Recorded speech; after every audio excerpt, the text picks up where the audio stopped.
listening to Cain and Randy on Scratch the Vinyl. Scratch the Vinyl. All right, everybody. Welcome back to Scratch the Vinyl. You guys made it back, and we're so glad that you did. I'm feeling fantastic today. I've got my Allie and I shirt on. Look at this. Look at this, baby. Look at this beauty here. You can kind of see it. I'm feeling fantastic. We have great guests coming up today, like always, and you guys are really going to dig this one. And I got to tell you guys, it's not just exciting because of that, but there are so many exciting things going on in the local scene right now. It is craziness. And let me tell you why it's craziness, because we have looming in a good way, not like lurking around, staring at you in the shadows, but they're staring with a smile on their face, is Lincoln Exposed, everybody. Lincoln Exposed is coming up, and it's coming up February 11th through the 14th. It's 110 plus awesome bands. I believe it's $35 for the all-week pass to get in, and I think that's pretty sweet. So word on the street is that we're going to have some big guests that are going to come in and talk about that when it gets a little bit closer. But, you know, it's just an exciting time to be alive. And for you musicians out there, it's a really exciting time because we just picked up some massive sponsors on our hands. There's a new app, everybody. The new app is called Noisel, and it's Noisel, Nebraska, and it is going to be the new hotness for all of you Nebraska people out there. If you're in a band and you want your music to be highlighted to Nebraska people everywhere through the app form and get paid as if you were on Spotify, but better, then this is the thing for you. I believe Mike Semrad and some other people have launched this thing, and it is freaking awesome. I've already got my music on it. I've got my entire Trust Fall EP on there.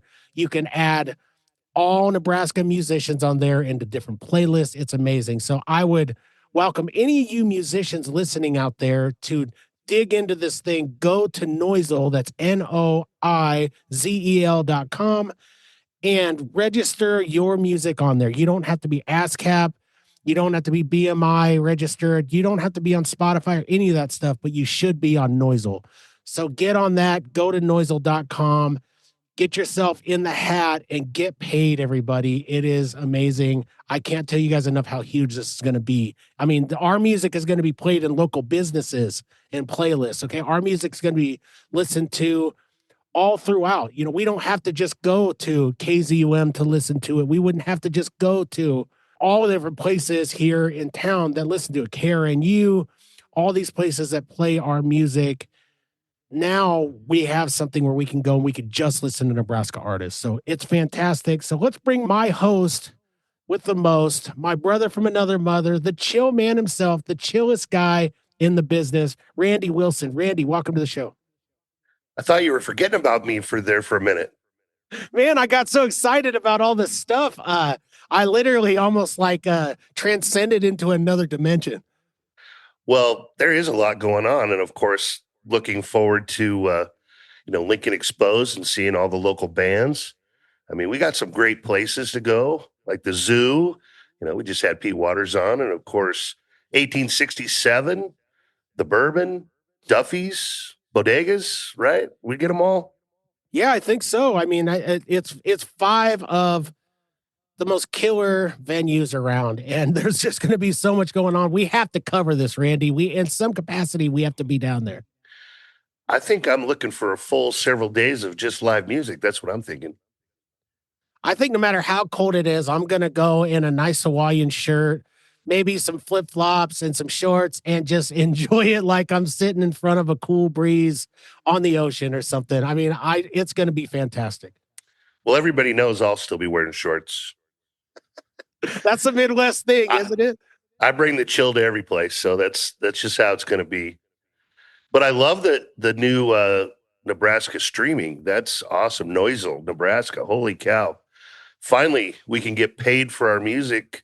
What a great deal we've got going on here. I'm so proud that we're going to be part of helping promote artists getting paid for their music here in Nebraska.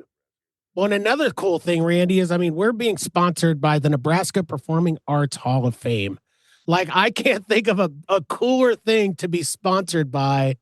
Does that put us at Hall of Fame status at this point in the podcast world, or not yet? maybe not yet, but I think it's very important. We've over the last several years, we've seen a lot of people we know get inducted, and I guess we should give a big shout out.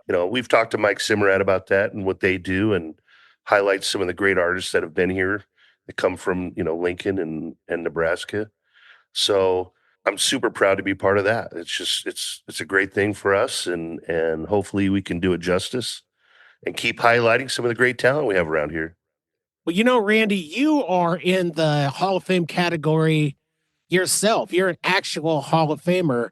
So, I mean, for me, I think this is my campaign to get us on. I'm campaigning now, everybody, to get Scratch the Vinyl in the Nebraska Performing Arts Hall of Fame someday down the line. I think that you're going to get there again, my friend, because you are a true Hall of Famer, but I'm not there yet. It'll probably be when we're dead. So to our kids now, please accept the award on our behalf and enjoy the millions of dollars you won't get for that honor, but it'll be nice to have our name on the plaque. That's right. Or they'll probably be disgusted when they go back and listen to some of the stuff, at least that I've said. I don't know about you, but that's the legacy I'm dropping down. Well, we have a lot of passion for what we do, and that's just going to lead me into, let's bring on our new guest today, because this is a good up and coming band, and we're very excited to have them on the show today. We are excited. Like all weeks, this week is going to be no different, everybody. We're bringing you guys the best of the best and local talent, up and comers, people who are making the moves and doing things. And this is going to be a massive year for them. So let's not waste it, everybody. Let's bring them on right now. We have Anthony Bruce and Nathan Drake from Bleeding Horizon. How are you guys doing today? Hey guys, doing pretty good. What's up, Cain? Glad to be here. Man, Nathan, it's your birthday. I mean, I can't think of a better gift to give somebody than the gift of being on Scratch the Vinyl on their birthday, man. I'm saying, what a better time to do it. You know what I'm saying? Yeah, no kidding. So I checked you guys' stuff out there. I watched the videos on YouTube, and I gotta say, you guys are right up there in my wheelhouse of what I absolutely love. I would call it kind of like groove metal in a way. You guys got a nice groove to you, but I have no idea. So I like to post this question to people, but it's also cringe to some people. But I'm going to post it to you right now. I don't care which one of you answers, but what category would you guys put yourself in? What are you guys in the rock or metal world? And that's a great question, right? Yeah. And people ask us that quite a lot, and we ask each other that even more, which is kind of how I like it, right? I don't never want to be tied down to we can only make this sound because this is what people think we are, right? Sometimes I might feel like writing a ballad to a piano track, and sometimes I might feel like writing a politically charged new metal Limp Bizkit style song like Rise. It really just depends on what we're feeling as we're writing the songs. If you had to generalize it, I like to tell people it's like hard rock, kind of maybe like a post-grunge alternative hard rock groove. I like what you said with the groove metal. Some of our songs are really, really groovy. But we kind of just pick from all of our influences. We all have so many different influences to pull from, and it makes this beautiful melting pot that is Bleeding Horizon. Yeah, I have to agree with Nate on that. I mean, we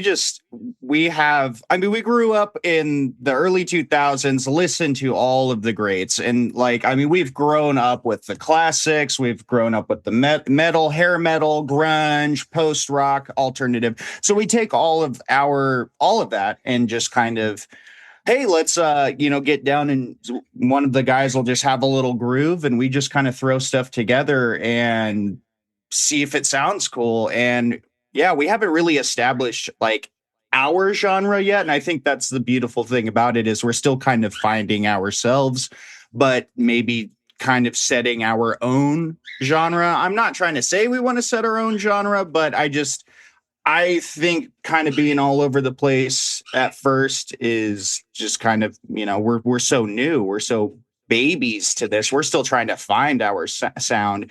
And it's like last week we were practicing one of our songs that we've written, Dark Side. And at first that became kind of a song that we like, how do we like this? Not really typically our favorite, and still kind of establishing it. But man, last week we had a new guy with us playing on the drum kit, and he brought a different sound and style to it. And wow, it became instantly like one of my favorite sounding songs that we've wrote. And so we're still finding our genre, in my personal opinion. So, well, I'd say don't ever put yourself in a box. Always search for that new, whatever your sound is and is going to be. It doesn't have to be defined by anybody but yourself. So exactly.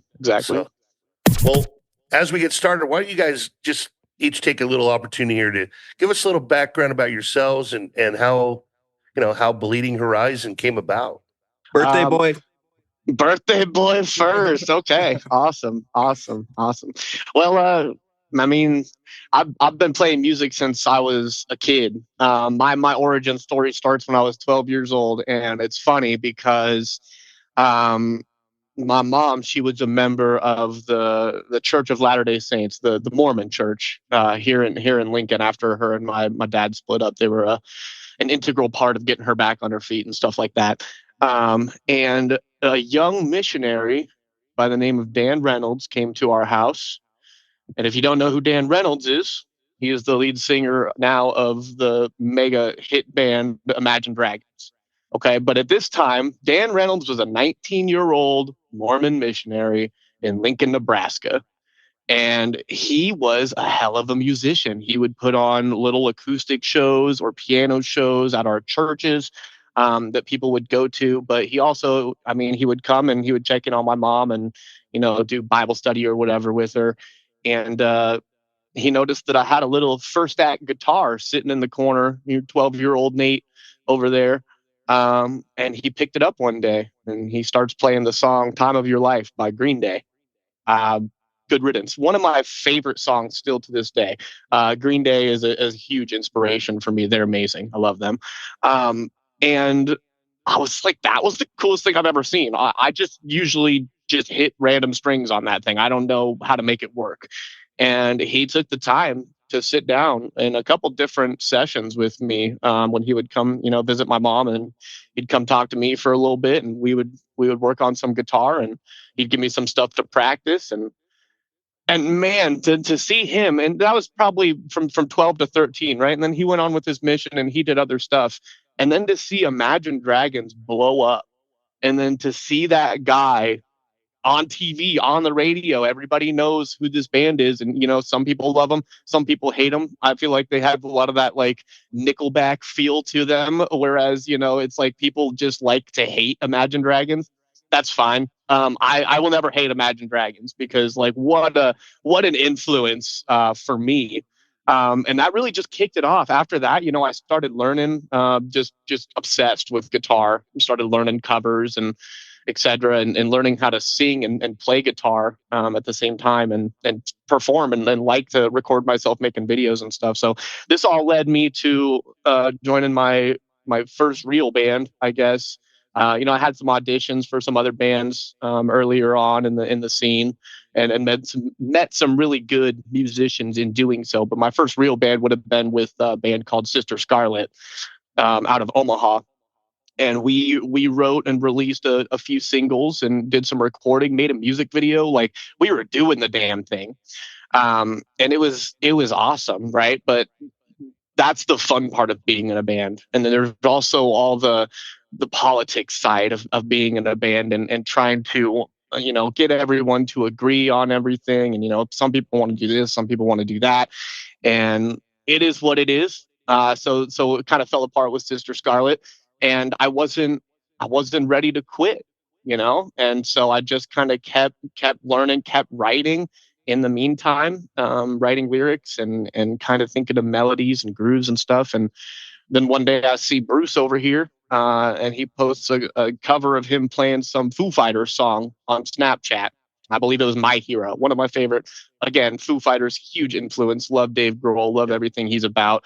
And I just hit him up. I was like, bro, what have you doing? And mind you, I've known Bruce since we were in probably third grade, right? We grew up together, same neighborhoods. We were roommates for a while after high school. So always been close, but never in a musical sense until now. And so I was like, it's been a while. Let's just hang out and jam and see what happens. And that was, I want to say that was like late 2023. And so we just kind of stuck with it. We just started meeting up every week and just learning songs. At the time, I had an acoustic guitar plugged into a bullshit little amplifier, and he had a electric drum kit set up in his living room, and we would just jam, and it was so fun, and it was just so natural, and it didn't have all the stress of, hey, you have to do this perfectly, hey, you have to do this, hey, you have to do that. It was just, let's just play music that we like, and that was awesome. I needed that to get kind of back up on my feet. And so he knew someone that played guitar, because I kind of wanted to just do the singing thing. So we invited a couple members to come play guitar, come play bass, and started learning some covers and just kind of feeling each other out and stuff. Decided after a while that, yes, this is fun, but it would be way more fun to write our own music than to play other people's music. Now that we kind of know each other and in a musical sense and kind of felt each other out, now let's see what we can put together. I have all these lyrics that I've written and still continue to write. And we put together our current lineup and started writing. And the first song that we wrote was Solitude. And it just kind of clicked for me. I wrote that guitar riff just randomly one night, and then was thinking of like melodies, and I'm like, and effing up my solitude. I like that. And it just kind of went on from there. And so that's kind of from my perspective how Bleeding Horizon came to be. There was a lot of member changes there in the beginning as we were kind of figuring out who was actually serious about it and who wanted to, continue the vision that we had for ourselves. It's been awesome. But I'll let Bruce kind of give a little bit of his perspective on where he comes from and how he got into this band. Yeah, absolutely. A lot of points I want to touch base on that, because yes, I did live with this man. And let me tell you, I had to wake up at 9 in the morning every day, Nate, listening to this man play Mr. Jones over and over and over again. And I slept like the room above him. So I heard it. That was my freaking alarm clock, dude. Mr. Jones in the morning is what woke me up for a solid year. And so, yeah, let me just say that when he got really big into his acoustic music and just learning guitar, I mean, the dude worshipped it, man. It was amazing. So it really brought back a lot of memories. But my influences really are my mom. She got me, Van Halen, Kiss, those are like her top two bands. I mean, she talked about Kiss growing up all the time. I think the first song that I downloaded on my iPod when I actually got an iPod was a Van Halen song. And it was Van Hagar. But Humans Being by Van Halen, because it's on the Twister soundtrack. And I love the movie, love the soundtrack, had to have that. So Van Halen's always had a huge part in my life, going back to my mom. And, but honestly, what got me into music, like every kid growing up in 2005 or 2006, Guitar Hero. Guitar Hero came out and just blew up. Every kid had it, and I remember going to friends' houses and playing it. Well, I got good at it. I remember getting to expert mode like really fast. My mom actually played the game with me, which was very rare because she never really played games. But to see her pick up that plastic guitar and hit them buttons, and she was on medium and I'm over here on expert. And so for Christmas the next year, whatever, she goes out and actually gets me a guitar. She buys like this cheap Lions brand. It was a Def Leppard edition Union Jack guitar. And that's what started it all. I mean, in the next year, I was in a program through school called Academy of Rock. And I'm sure there's a lot of people in Lincoln that have been through that program. It's a great program for kids. So I do that after school. And we played a couple of gigs and did a couple of shows here and there back in middle school. And after that, I didn't really play a lot of music for a long time, not gonna lie. I kind of went out and did my own thing and was trying to find what I was going to do. And I mean, it went years. And even when we were living at the same place and he's in his room playing guitar, like I have my guitar, but I didn't really play it as much, didn't really give it a chance. And I'm kind of disappointed in that because I had a huge musical influence when I was younger. But then once you get older and you're a teenager and you're growing up and you're finally given life and you're like, okay, I can do whatever I want. There's just so much going on. And now a few years ago, I picked up my guitar again and I'm playing in my room by myself, not in front of anybody. I don't want anybody to hear me. I'm too embarrassed for that. But then I pick me up I save up some money and I buy me a nice Fender Jaguar because I get obsessed with Nirvana. And Kurt Cobain had his signature Fender Jag that he modded and made. So I bought that guitar, I bought a guitar that resembles that. And I played My Hero by Foo Fighters. And I remember working on that song for about a week. And then I'm like, get comfortable enough, I'm going to post this on Snapchat. And man, I remember sitting there contemplating on buying that guitar for about 2 months. I was like, do I buy it? Do I not? It's kind of expensive, but I really want it. And let me tell you, I am so glad I did because it opened up the whole path to he hit me up, was like, hey, let's get together, let's play. And that was it. I mean, it did start out as hey, we're just playing kind of covers and kind of goofing around, seeing what we can do. And then once we got a few more friends in that were like, hey, we want to do this. We were like, it's locked and loaded. And we probably played About a Girl by Nirvana. I don't know how many times. I mean, it's nightmare times now. Thousands of times is the answer there. I know there's a couple of people out there right now, when they hear me talk about this in the future, they're going to cringe because they're going to be like, oh my God. And they probably don't even like that song anymore. I love the song, but I hear it on the radio and I'm just like, damn, now it's memories. Too. Because those days, that was like 2 years ago. So I just think it's funny how music just makes things work in life. I'm 31 as well. I've been 31 a couple months longer than this guy. So just wait your knees tomorrow, man. You're going to wake up anyways. But I spent a lot of, I guess, my 20s just kind of figuring out what I'm doing. And now that I'm here, I'm like, okay, I like this. I'm doing this. I like music. I love hanging out every week. I like making stuff and the connections, especially like being a part of this scene now that's in Lincoln. Lincoln has a fascinating, awesome, one of the most welcoming communities that I've been a part of in Lincoln is the music community. Everybody is so nice. I've had my friends that are in bands. I got a band, I got a friend that is in a band called Swap Meet Sally. I want to give a shout out to them. Rex he has helped me out so much with my music career and just helping me get on stage and supplying me with a bass amp for shows and stuff. And so I just have to give a shout out to him and other people too. It's like, when we played our first benefit show at Gray's Kegs for the Labor Massacre Manifesto, I met so many cool people there, friends, and 3 years ago, if you'd have told me that was going to happen, I would have not believed you. And so I'm just grateful for this guy, birthday boy, for at least giving me the chance when I didn't even believe in myself at the time. And now I do. Now I've played good shows. I've played bad shows. I don't care anymore. I'm just wanting to play. So that's it means a lot. So that's kind of my origin story for the most part. So. Well, this is how I found you guys. I support the Metal Manifestos. I always buy the shirts. I don't always make it to the shows, whether I get busy, but I try to.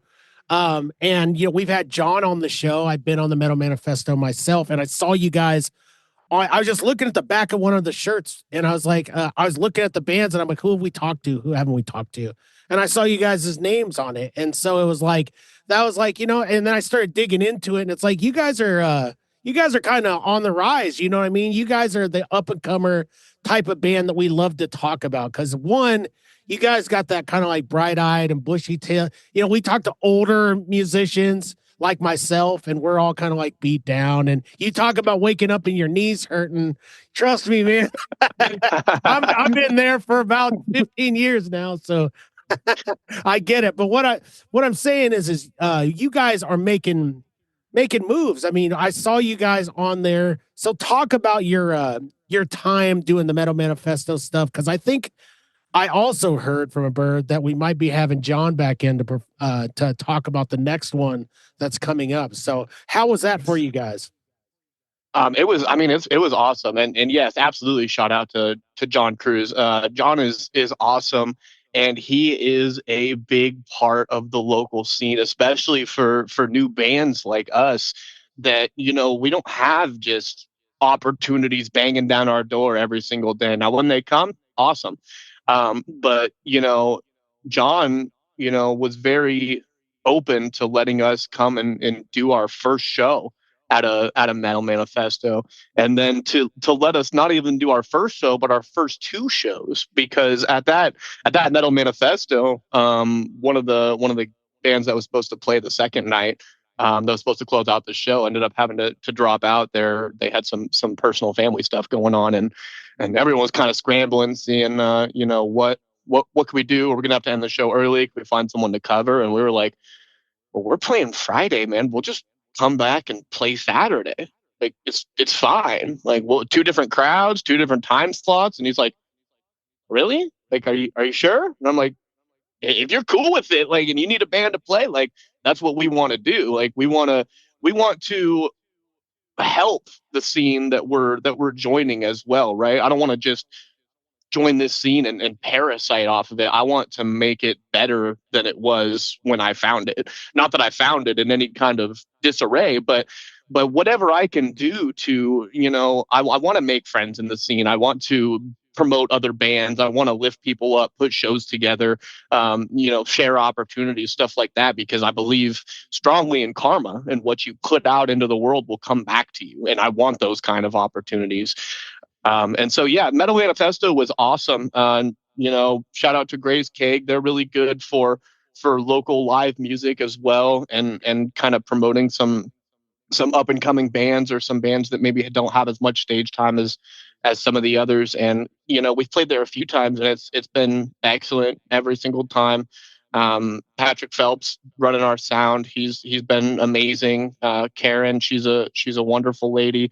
Even had some awesome photographers at these events that they invite to come take these professional pictures. And man, they look good. Make me look better than I've ever looked. And so I'm just like, that's just awesome. I love that so much. And it's like Bruce was saying, it's just such a positive vibe.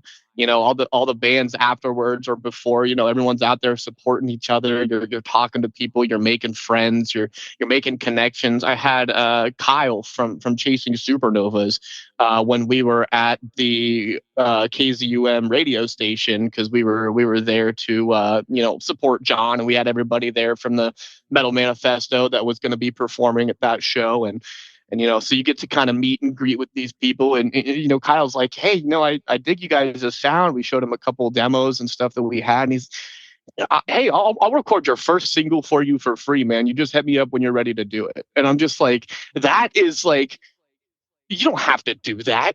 You don't have to offer opportunities and stuff like that to these new bands. But like, what a guy, and what a scene that's full of people like that. That's just like, everybody wants to see everybody else succeed, and that's beautiful, and it makes me want to be part of that scene and help that scene to kind of grow.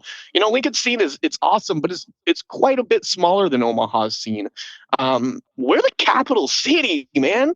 Come on, like we can boost this stuff, and that's why I love things like Lincoln Exposed that's going on right now. The Bourbon Theater puts that on, and we have a lot of friends that are going to be playing in those shows, and my buddy Cody, who was helping out on drums for us, he's going to be running sound at every night of those shows across different venues, and so it's just awesome to be like, hey, now I actually have legit friends, not just bands that I like or music that I enjoy, but I have legit friends that are playing every night at that event that I'm looking forward to going out and supporting. And hopefully next year we'll have some more material recorded and released, and we'll be able to hop up on one of those stages with them. That's one of our next goals, is to try to make it onto that lineup next year. So the scene has been amazing. The Metal Manifesto has been amazing. Gray's Keg, they must have loved us, because they've offered us a few more supporting gigs for touring bands that come through and play. We opened up for a band called Nest, and it was amazing. Shout out to Nest, they were awesome. But yeah, it's amazing how once you play a few of these shows and you make a few of these connections, it's like these opportunities just start rolling in from the strangest places that you never would have maybe imagined before. And then it's like, all right, well, let's lace them up. Let's go knock it out of the park. And we're just ready for what comes next. So. Yeah, we had a lot of firsts with John. He reached out to. We didn't even have any recorded material. We had videos that we had on our phones, and from a living room. He really trusted us, man, and I'm thankful for John Cruz to give us that opportunity, just to hey, let's see what you guys got. And he must have liked us a little bit, because we were offered a spot to come back, and that's what made me think holy crap, this is something. This is kind of working, and it's not just trash. It's something. And it a lot of firsts, man.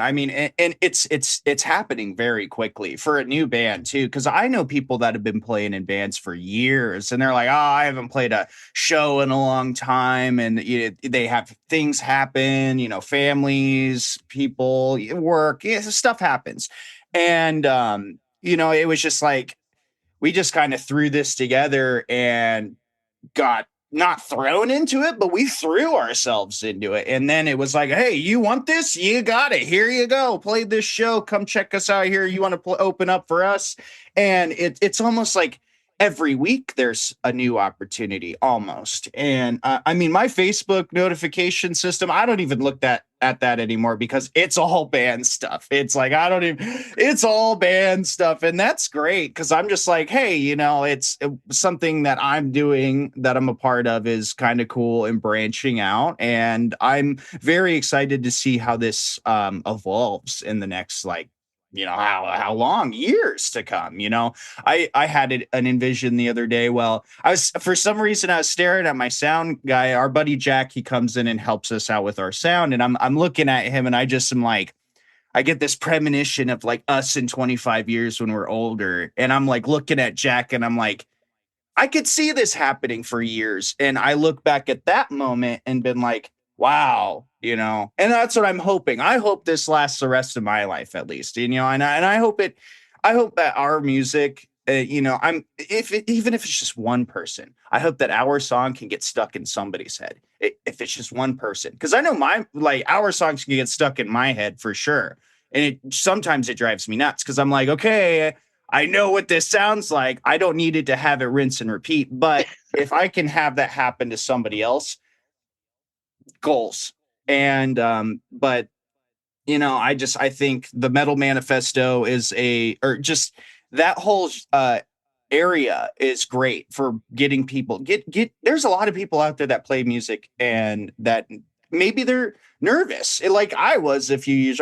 I'm still nervous sometimes, but it's just having fun. Just go up there and have fun, meet those people, go out, see shows, get to see some people before anything. And I think the Metal Manifesto definitely, and KZUM really helped kind of grow that community. And so I mean, I wouldn't be here right now if it wasn't for them. So, and I think, and you guys too, you guys seem to bring in a lot of people and helping them grow. And that's great. That's awesome. We need more platforms like that. And this app you were talking about, Noisel, I'm going to have to look that up because that sounds great too. And it's like, yeah, I mean, if we could stream and get our music out there and do all sorts of that, the more we can do or more that we can have, the better.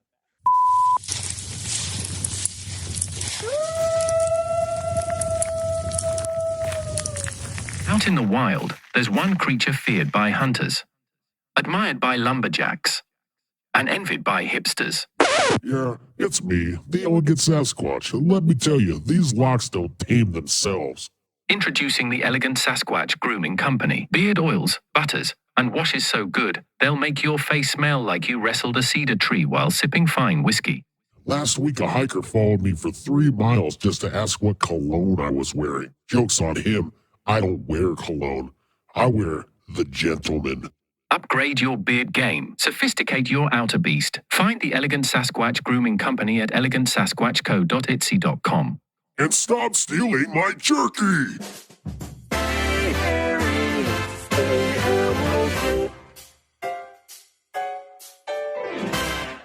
This is what 25 years starts to look like, just so you know.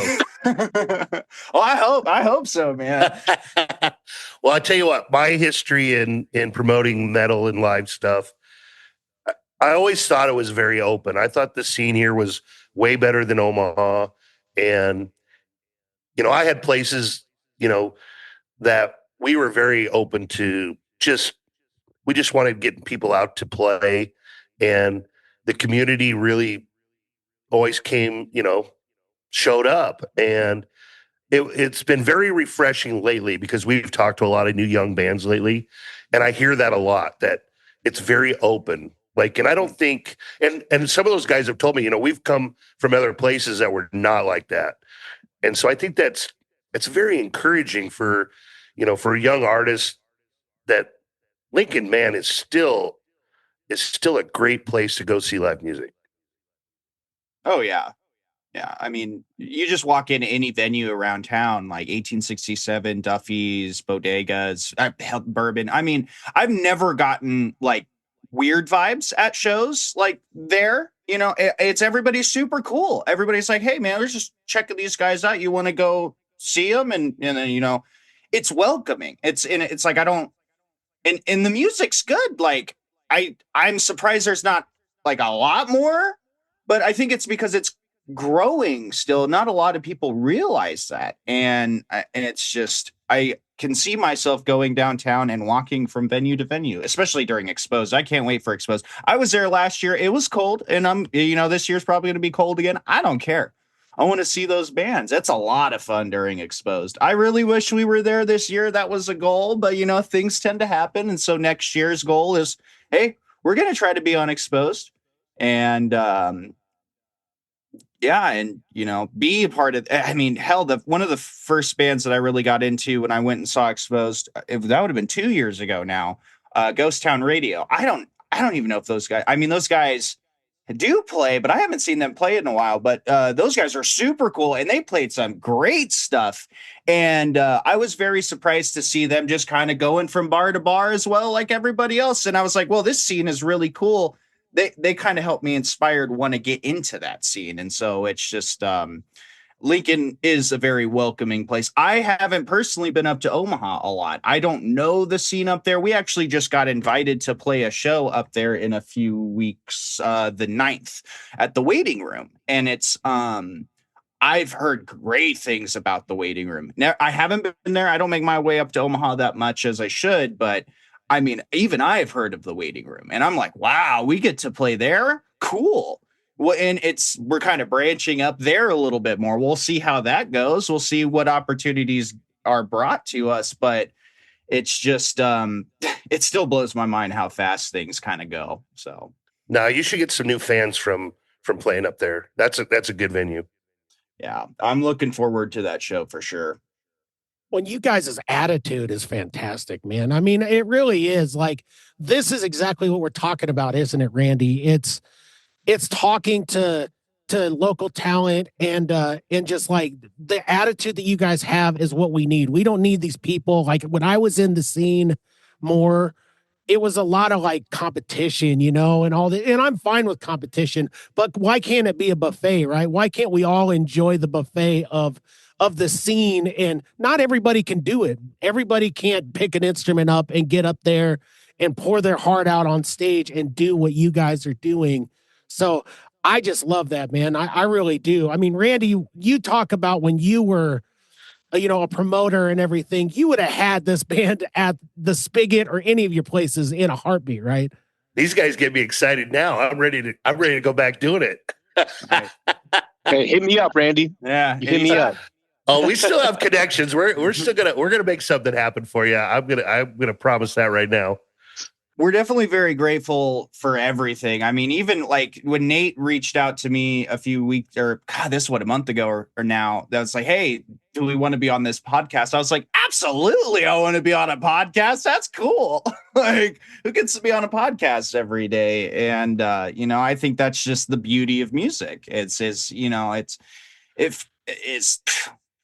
at least for me, I mean, music is saving my life in a way, and it's growing my life in that way. And I just think that the universe is telling me just, hey, stick with this, keep at it, and it will take you somewhere beautiful in a way. So I'm sticking with it, and I'm thankful for everything. And I mean, like I remember the first day on our little band page. You can find us on Facebook, TikTok, Instagram, whatever, YouTube. I even think so I got to tell this story real quick. So I'm a server, and I'm like, I have a button on my hat that has our band name. I have a guy at one of my tables. He's like, oh, what's that? And I tell him about it, and I'm like, yeah, I'll be right back. And so I come back, and he's like, oh, I found you guys on YouTube. And I was like, we don't have a YouTube. And he's like, well, this is you playing Wandering, right? And I'm like, I'm like, holy shit, that's me on YouTube. I was in the band and didn't even realize we had a YouTube. This guy just went and made one. And I'm sure he said it in the chats. Like, yeah, we have a YouTube channel. Didn't even think anything of it. But man, let me tell you, to have a random person find our band on YouTube and show me a video of us playing, that was crazy. That was a crazy feeling. It was like, and it's a high, and I want to ride that for a while. But it's just amazing on how this band started in a freaking living room and then was in a workshop for a while, like a dusty workshop, A garage, pretty much. But it worked. Yeah. And now we have a really good space that we practice at. So it's the universe is making all of this work out.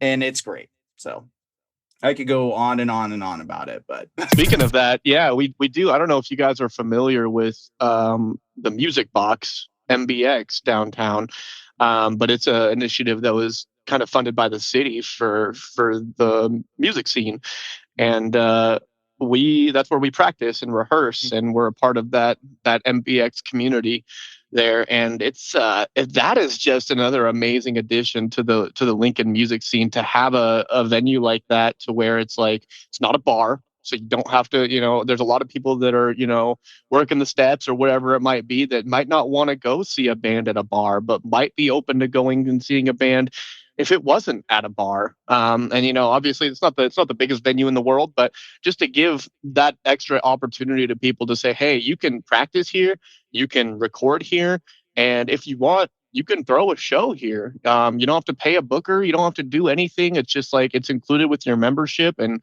you work out all the details, and you keep the door fee, and it is what it is, and it's just like, I've never heard of anything like that before, and to see something like that here in our local community, and then to be able to be a part of that and promote that, I'm just blessed.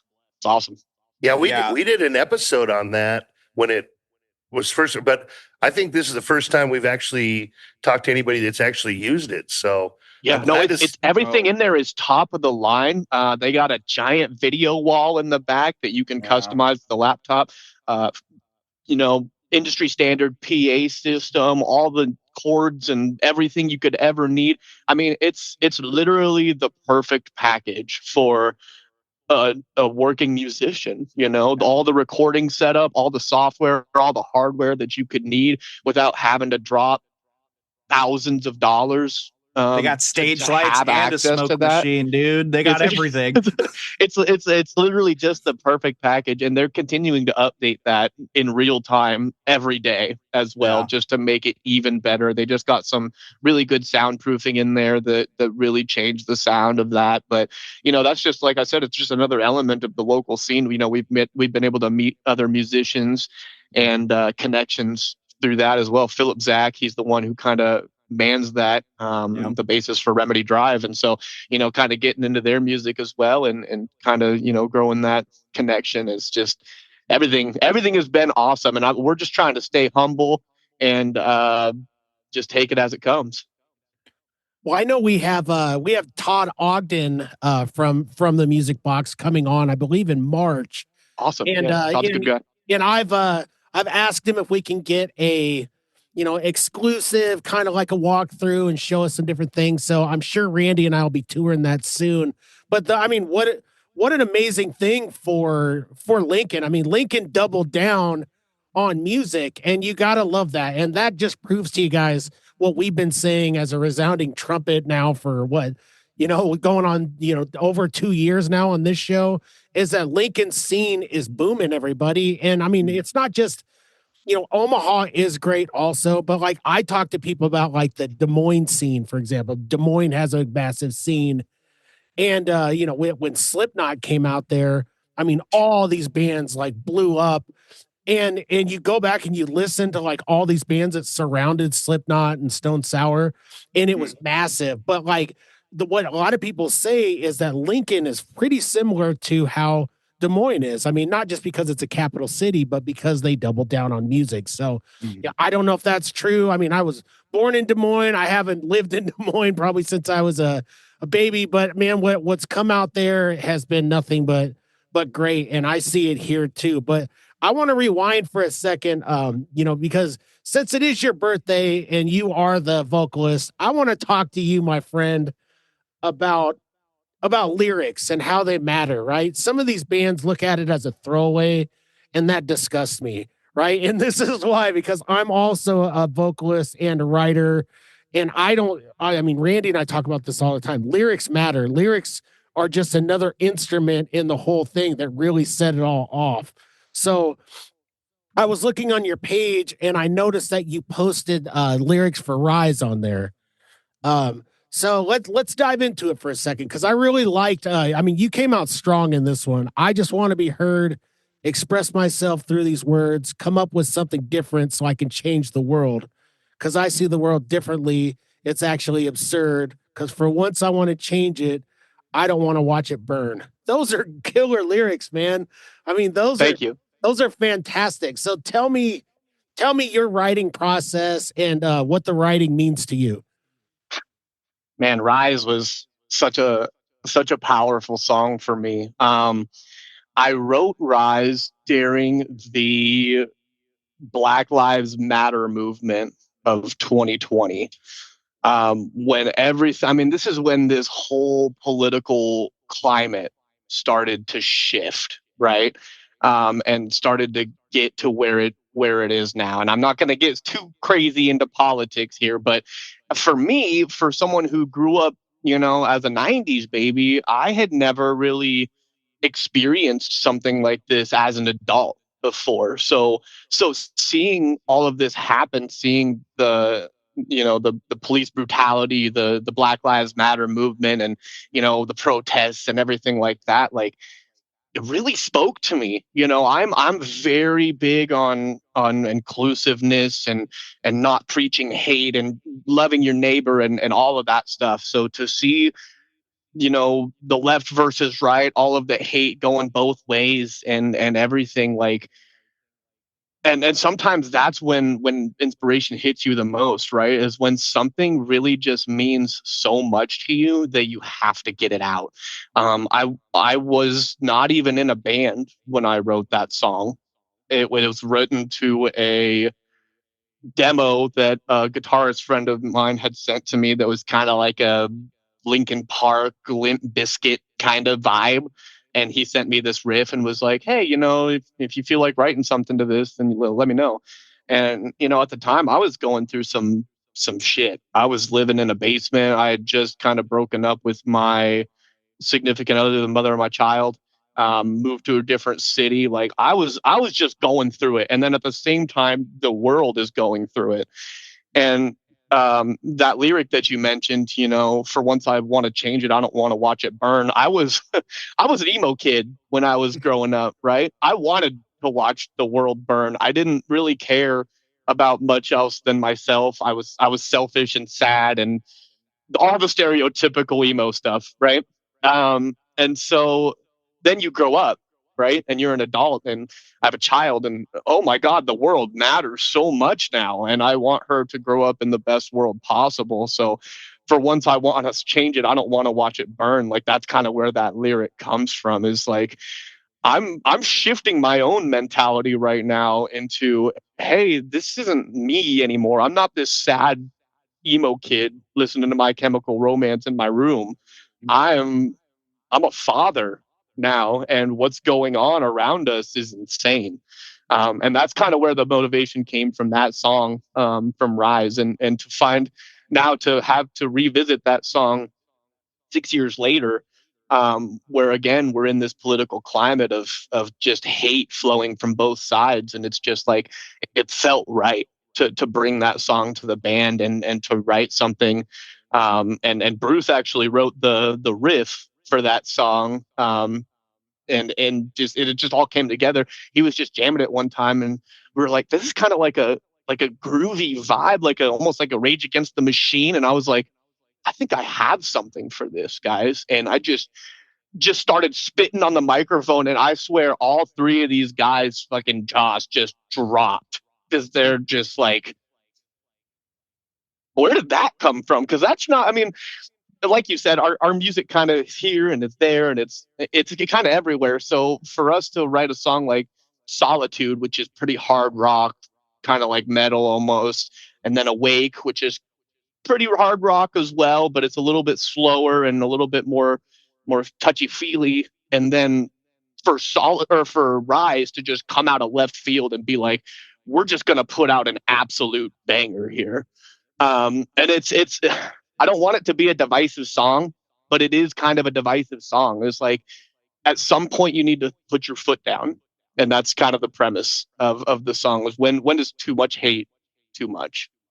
And I just love that song. One of my all-time favorite songs that I've written for this band. But the writing process in general is weird for me. There's a couple different ways that I go about it. Sometimes I just have a thought, like a hook, a lyric. And I make sure to jot that down. I have a notes app on my phone that would probably be hilarious if it was ever released to the public, because it's just a bunch of, you would think I was insane. It's just a bunch of nonsensical phrases or, this or that. But it's in like, when I'm in a writing mood, then I come back to those and I'm like, hey, okay, so this could go with that. And it just kind of starts growing.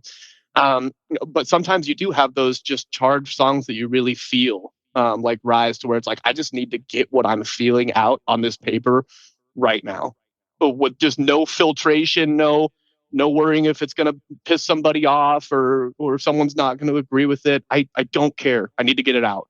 And here it is. And then you have songs like, we have a song, Disaster, which is just, it's kind of a faster paced song. It's just kind of really driving. And I'm like, what does this make me feel when I heard that riff? And I'm like, it makes me feel like I'm robbing a bank. Like I'm on the run from robbing a bank. And I'm like, I've never robbed a bank before. I couldn't tell you what that actually feels like, but that's just like the vibe of like, it's just this like pounding, like almost like your heart like it's racing and you're just like, the adrenaline is going. And I'm like, it's about a bank robbery, and then it ended up being about a bank robbery gone wrong to where someone actually gets killed. You weren't trying to kill anybody, you were just trying to make some money. Well, now this is a disaster. I've done murdered somebody, and I was just trying to rob a bank, and now I'm on the run, and they're like hunting me down. And it's like, for that one, it's cool because the lyrics matter so much. And you were talking about lyrics mattering. Now, mind you, it's a fictitious story, obviously.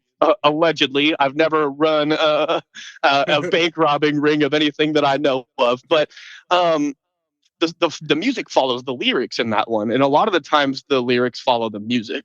And so for that one, it starts, it's very heavy, fast paced, and then you do the robbery, it goes wrong, you're running, you find somewhere to hide, and then the music comes down. And it's just really like pacing, and it's almost like you're just kind of waiting to see what happens, and then it just punches at the end. And to write that song around those lyrics to tell a full story musically was insane. Never written a song like that before, and it's just fun to play around with things like that. Not every song needs to be 100% serious. Not every song has to be even based on your own feelings. This one was just a story that I made up in my head about some fictitious dude who made a terrible choice. And I don't know, it's just awesome how things can grow from, hey, here's a little riff that I wrote, what do you think of that, to now I've just told this full story. I could make a whole ass music video about this. And it would be awesome. I just need a hot rod and some stunt doubles. And a fake bank that we could rob. Fake. Yeah. We just need a... Yeah, well, just an idea for a music video, that's all. Yeah, literally.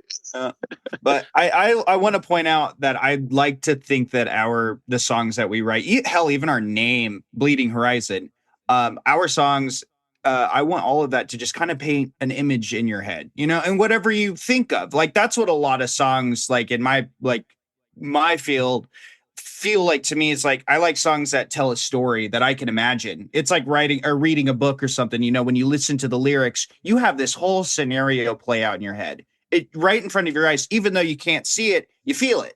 And that's like kind of the whole idea behind, I feel, of our songs. It's like, we just want to paint that image in your brain, however you want to take it, however you want to interpret it.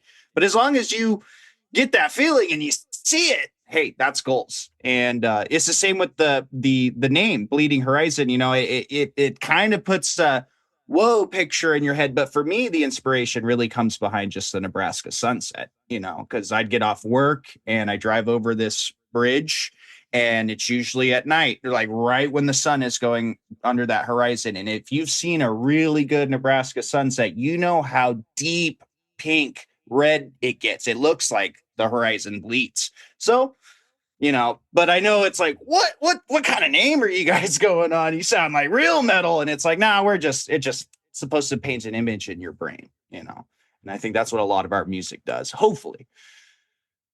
Well, first off, Nate, you make me feel not alone, because I do the same thing with my phone and my notes, because I'll get a thought, and I don't want to lose it. And I'll put it in my notes in my phone. And then, like you said, when I go back and feel like writing something and be creative, I'll read all those notes that I made and be like, am I just crazy? But something usually comes out of it. And yeah. Cain's going to cringe here a little bit, because we started this thing probably maybe, well, it's definitely been over a year ago, maybe almost 2, where we were doing some shows about protest songs, and I'm going to say, by the time we finished that project, because it's like never ending thing, your song might be at the top of the list by the time we get to the end.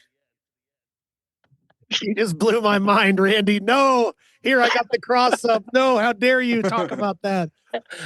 Well, like I said, by the time we get down to the top 10, maybe Rise will be in there. We can actually go back to Nate and Anthony and actually talk about the meaning of the protest. Oh my gosh!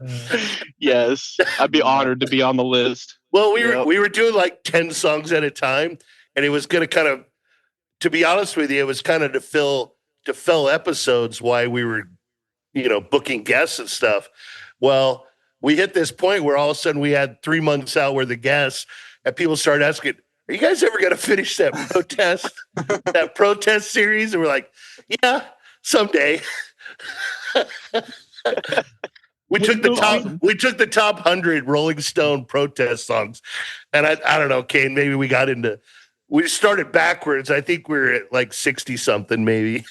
We got in over our heads, didn't we? We tried to sweep that one under the rug so quickly, and then Randy brings it back. We might have forgotten files. No, all your listeners be like, bring it back. You got to bring it back now. No. Oops, I let that out of the bag. I'm sorry, buddy. They'd forgotten all about it. Now it's all my fault. That's all right, though. This conversation is so great, though. I love when Randy talks about his creativity. Randy he is a lover of music, just like the rest of us. I mean, he loves music so much, but he wasn't a musician. You know what I mean? He did a lot of other things, and his creativity has really come out. And I think it's helped him to grow mentally, maybe grow through depression and all that. And he's actually seeing the real benefits that we see through writing music and getting it out there. For me, I can't think of a better tool. And music has been everything to me. Aside from my wife, my kids, and my dogs, music's right up there as the best thing that ever happened to me, right? So it's been fantastic. But I'll challenge you guys to this. I have a Google Notes that I have that looks absolutely insane. I'll show you mine if you show me yours. Whoa. I got to go delete some pictures off my phone real quick, and then I got you. It's crazy, dude. I look back and there's I'll have 3 lines on there and I'll be like, oh, that's just stuff. What was I even thinking at that point? But I'll leave it on there in case it strikes gold somewhere in my mind. Well, it's funny because I just want to say real quick, it's exciting when we talk to people like you guys who are, you're really passionate about what you're doing, and you're writing about, you're just, where you're really just getting started, but you're really finding your groove. I love that story. You guys telling your story. I love that, man. That's all I can say. I appreciate that, Randy, for sure. No, I was just going to say, it's funny because, these notes, our song Awake, our second song that I wrote, I probably wrote the hook for that song when I was 19 years old, and it was just sitting in my phone until, hey, this riff sounds like something I've heard before. And that's kind of how it happened with our song Unashamed as well. Probably one of my favorite songs that we have, Unashamed. It's kind of more almost like a ballad, and then it kind of kicks into a heavier chorus. But that song I wrote 8-9 years ago and was sitting on my phone for so long. And one time, our guitarist busts out this cute little acoustic riff. It was just adorable. And I was like, it was almost like I'd heard it before, but I hadn't. But I was like, this is literally, it's hard to explain, but this is the riff that I wrote these lyrics for. It just felt so right. And it just happened. He was over here recording a scratch track for a completely different song. And I was doing some editing on the DAW or whatever, setting him up. And he starts hitting this little arpeggio on his acoustic. And I'm like, keep doing that. And I went to my phone right away, and I scrolling through. I'm like, this one right here. And I just started singing it. And I already had the melody. I already had everything. It was literally perfect. And I don't know, just made it feel like it was meant to be. Well, I hate to do this, guys, but like all great conversations, I mean, this one probably deserves a part 2 here down the line, because I could talk to you guys forever. But we're getting to that wrap point of the episode. We're winding down, everybody. And I know you guys are grabbing your tissues right now, and you're starting to get very upset because it's going to be ending soon. But this has just been fantastic. I mean, Randy we keep saying it on this, but for some reason, this one in particular, just you guys' energy and all of it, it's just, it feels great, man. And I can't wait to see you guys out in your natural environment out there, and go BS with you guys. Maybe, talk some gear with you guys and just hang out and watch you guys do what you do. Yeah, absolutely. We will be at that next benefit show for KZUM on February 27th. So come see us. You and everybody who's listening to this, come see us. And thank you so much for letting us be part of the podcast. We'd be glad to come back anytime, man. Yeah. Well, also, why don't if you guys got your socials or ways for people to find you on, online, why don't you go ahead and take that opportunity right now to let everybody know how to find you guys? Yeah, absolutely. You can find us on TikTok, on Facebook, on Instagram, just by searching Bleeding Horizon or Bleeding Horizon Music as our tag across all platforms. So YouTube, all that good stuff. We're not on X right now, but we're on pretty much everything else. So come give us a shout out. Come give us a like, a follow. We would appreciate that. We love you all. Yeah, man, loved your guys' energy today. We find all the time when we just sit down and start talking music with guys like yourselves, like time just goes way too fast. Literally, but it's enjoyable. Like this is our passion, what we like to do, and we're so glad for you guys to take a little time out of your day to share it with us and our listeners. And so, Cain, get us out of here. Right us off. All right, Scratchaholics, all you Scratchamaniacs out there, where Scratchamania is running wild.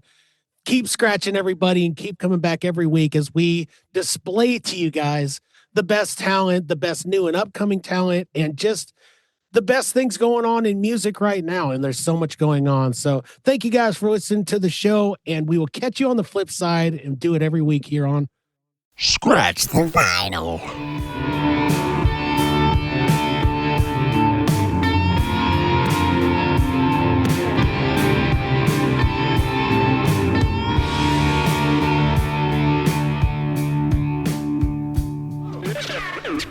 Scratch the Vinyl.